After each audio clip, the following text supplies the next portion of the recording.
মনে করুন একটা ঘরে ঢুকলেন, যেখানে কোনো রকম শব্দ নেই, একদম শুনশান নীরবতা। কয়েক মিনিট পর আপনি নিজের হার্টবিট বুঝতে পারছেন, এমনকি নিজের শ্বাস নেওয়ার শব্দটাও আপনি টের পাচ্ছেন। এরকম ঘরে বেশিরভাগ মানুষই বেশিক্ষণ টিকতে পারে না। মজার ব্যাপার হচ্ছে, প্রচণ্ড ভয় পেয়ে যায় মানুষ। পৃথিবীতে এরকম বেশ কিছু রুম আছে, যেগুলোকে বলা হয় অ্যানিকোয়িক চেম্বার। এগুলো এতটাই সাইলেন্ট যে বাইরের প্রায় শব্দ অ্যাবজর্ব হয়ে যায় এখানে। মজার ব্যাপার হচ্ছে, এই রুমগুলো প্রচণ্ড স্পেশাল ভাবে তৈরি করা থাকে। এগুলো রুমগুলোর দেয়ালগুলো একদমই স্পেশাল ফোম দিয়ে তৈরি থাকে, এবং সাউন্ড বাউন্স একদমই ব্যাক করে না। অলমোস্ট জিরো ইকো বলা যায়। আরো অবাক করার ব্যাপার হচ্ছে, যখন বাইরের সব শব্দ বন্ধ হয়ে যায়, তখন ব্রেন নিজের শরীরের ভেতরে শব্দটা ডিটেক্ট করা শুরু করে।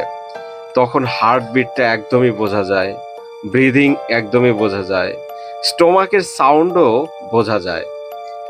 অনেক মানুষ কয়েক মিনিট পর আনকমফোর্টেবল ফিল করা শুরু করে, কারণ তাদের ডিটেকশন সেন্স কমে যায়, সাইলেন্স আনন্যাচারাল হয়ে যায়, এমনকি ব্রেন স্টিমুলেশন কমে যায়।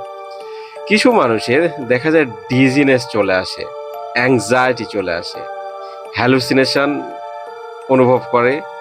তারা খুবই অস্বস্তি ফিল করে। এক কথায় তাদের জন্য সেখানে থাকাটা প্রচন্ড কষ্টকর হয়ে যায়।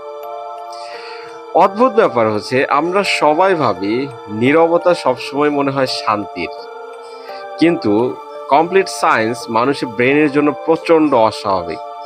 ব্রেন সবসময় কিছু না কিছু শুনতে চায়। আমরা যতই ভাবি যে আমরা আসলে নীরব জায়গা পছন্দ করি, আমরা সাইলেন্স পছন্দ করি, কিন্তু আমাদের ব্রেন কখনো স্থির থাকতে চায় না। সবসময় চিন্তা করে কিছু না কিছু যদি শোনা যায়। হয়তো এই কারণেই মানুষ পুরো একা থাকতে ভয় পায়, কারণ পৃথিবীর সবচেয়ে ভয়ঙ্কর শব্দ কখনো কখনো নিজের ভেতর থেকেই আসে।